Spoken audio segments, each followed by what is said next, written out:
Radiology technician ऐसा technical staff जो छोटे से छोटे अस्पताल में से लेके बड़े से बड़े हॉस्पिटल्स के अंदर काम करता है। आज उनकी जॉब प्रोफाइल के बारे में जानेंगे कि एक रेडियो टेक्नीशियन क्या क्या करता है और क्या क्या सीखने के बाद किस तरीके से अपना फ्यूचर और ब्राइट कर सकता है।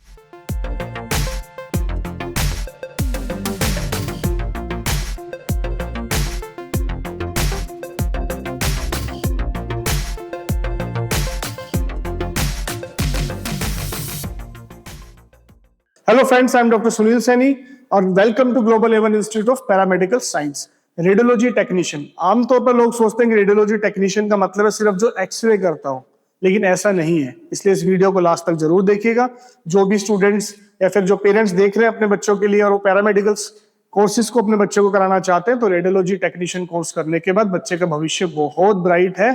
क्योंकि आज छोटे छोटे शहरों के अंदर, छोटे छोटे कस्बों के अंदर भी रेडियोलॉजी की ब्रांचेस खुल चुकी है, रेडियोलॉजी डायग्नोस्टिक सेंटर्स खुल चुके हैं। बड़े हॉस्पिटल्स के अंदर तो ऑलरेडी बहुत सारे डिपार्टमेंट्स वर्किंग में है।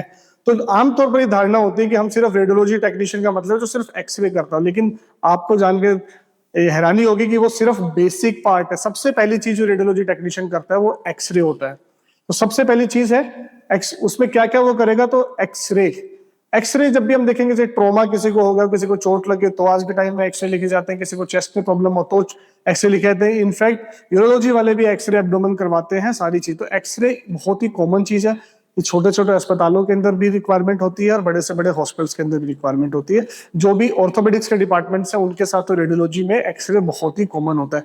तो सबसे पहली चीज जो एक्सरे टेक्नीशियन सीखता है और करता है वो है x ray. Next second important thing जो एक्सरे टेक्नीशियन कर सकता है, रेडियो टेक्नीशियन कर सकता है, that is CT scan. CT scan आप देख रहे हो आज के टाइम में ब्रेन इंजरी हो जाए, हमें बाकी इंजरीज कहीं पे होता है, हमें जॉइंट्स फ्रैक्चर्स हो जाते हैं या फिर और भी चेस्ट में कोई इन्फेक्शन होता है, तो सीटी स्कैन भी बहुत सारे सेंटर्स अब खुल चुके हैं। तो सेकंड चीज जो हमारा टेक्नीशियन करता है, radio technician, that is CT scan. और थर्ड जो है दैट इज MRI।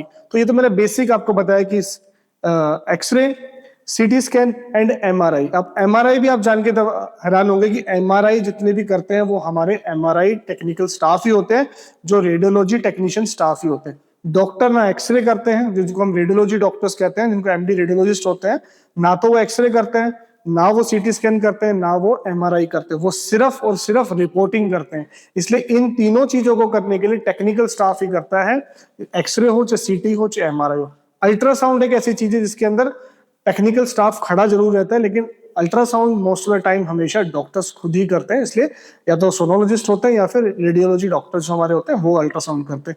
बाकी ये सारी चीजें हैं, एक्सरे हो गया, सीटी स्कैन हो गया, MRI हो गया, there some specialized types of x ray. कुछ स्पेशल टाइप ऑफ एक्सरे भी होते हैं, उसी तरीके से some special type of CT scans होते हैं, जैसे कॉन्ट्रास्ट इनहेंस। एक तो प्लेन सीटी हो गया, दूसरा था कॉन्ट्रास्ट इनहेंस सीटी, वो भी हमारे टेक्नीशियन स्टाफ करते हैं।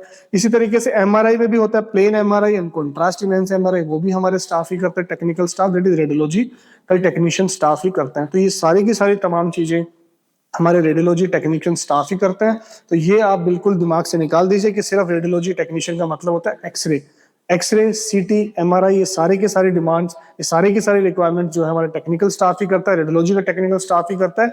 डॉक्टर सिर्फ रीड करके रिपोर्ट्स को निकालता है। जैसे आपने एक्सरे कर लिया, डॉक्टर के चैम्बर में एक्सरे पहुंच गया, उसने रीड किया, बताया, रिपोर्ट बना दी। इसी तरीके से हम सीटी की बात करें, सीटी के अंदर टेक्निकल स्टाफ ही सीटी स्कैन करेगा, रिपोर्ट्स डॉक्टर के पास फिल्म्स पहुंच जाएगी या फिर उसे कंप्यूटर पे आ जाएगी और वो अपनी रिपोर्टिंग करेगा। उसी तरीके से MRI होता है। इसलिए इस कोर्स की, इन रेडियोलॉजिकल टेक्निशियन कोर्स की डिमांड बहुत ज्यादा है। आप एक्सरे से स्टार्ट करते हैं, फिर आप अपनी थोड़ी एक्सपर्टीज और बढ़ाते हैं, और ट्रेनिंग लेते हैं, तो आप सीटी के लिए एक्सपर्ट हो जाते हैं, फिर आप और एक्सपर्टीज बढ़ाते हैं तो आप MRI के लिए एक्सपर्ट हो सकते हैं। इसी तरीके से और भी बहुत सारी छोटी छोटी चीजें, इसके अंदर हम कॉन्ट्रास्ट इनहेंस के अंदर आप एक्सपर्ट हो जाते हो। और आजकल तो इंटरवेंशन रेडियोलॉजी आ गई है कि आज के टाइम में तो डॉक्टर इंटरवेंशन करने लगे, तो वहां पे भी आप डॉक्टर्स की हेल्प कर सकते हो। तो इसमें सिर्फ ये नहीं समझना है कि हमें रेडियोलॉजी टेक्नीशियन सिर्फ एक्सरे करता है, वो एक्सरे भी करता है, सीटी भी करता है, MRI भी करता है, कॉन्ट्रास्ट इनहेंस भी करता है, प्लेन भी करता है। डॉक्टर ज्यादा रिपोर्टिंग करते हैं। इसलिए अगर आप इस कोर्स के लिए देख रहे हो तो ये one of the best courses में से है और आने वाले समय में इसकी डिमांड बहुत बढ़ेगी।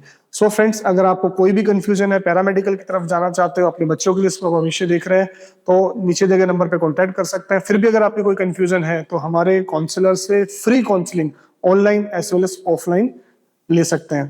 तो दोस्तों, इस चैनल को सब्सक्राइब जरूर करें। जो भी पैरामेडिकल स्टाफ है, जो अभी स्टूडेंट हैं, जो पढ़ाई कर रहे हैं, उनके लिए बहुत बेनिफिट होने वाला है। जो पैरामेडिकल स्टाफ अपनी कोर्सेज कर रहे हैं या फिर जॉब भी कर रहे हैं, उनके लिए दोबारा से अपनी नॉलेज को रिफ्रेश करने का या फिर एड ऑन करने का बहुत मौका इससे मिलने वाला है। इसी तरीके से डॉक्टर्स जो काम कर रहे हैं, चाहे वो एमबीबीएस डॉक्टर हो, बीएमएस डॉक्टर हो, बीएमएस डॉक्टर्स हो, तो उनको भी इसमें बहुत जेन्युइन नॉलेज इन्फॉर्मेशन मिलने वाली है। और जितनी आप नॉलेज इस फील्ड में गेन करोगे, उतनी प्रैक्टिस करोगे, उतने आपके लिए बेटर होता है। इसलिए चैनल को तुरंत सब्सक्राइब करें, जरूर सब्सक्राइब करें, वीडियो को लाइक करें, शेयर करें। Thank you so much.